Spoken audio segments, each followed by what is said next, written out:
Hey everyone, in this video I'll show you how to cancel your Vercel subscription step by step.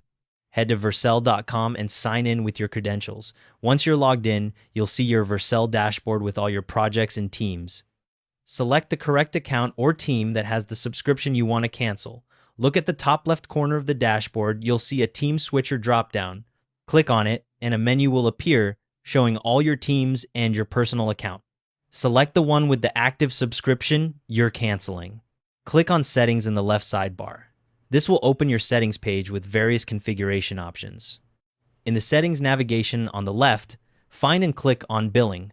The billing page will load, showing your current plan details, usage information, and payment methods. You should see your Pro or Team plan displayed here.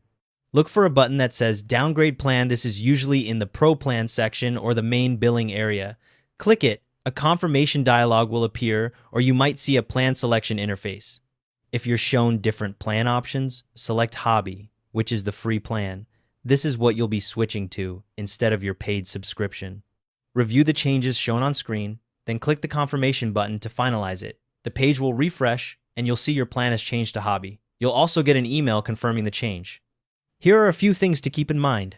Downgrading to Hobby doesn't delete your projects or deployments. Everything stays live, but it'll now run under the free tier limits. Check that email confirmation when it arrives to verify the cancellation went through. The Hobby plan has bandwidth and function execution limits, so make sure your current usage fits within those constraints. If you're canceling a team plan, remember that this will affect all team members' access to collaboration features and shared projects, so consider notifying your team first. You won't be charged for the Pro or Team plan anymore once the downgrade completes. That's all there is to it. Thanks for watching.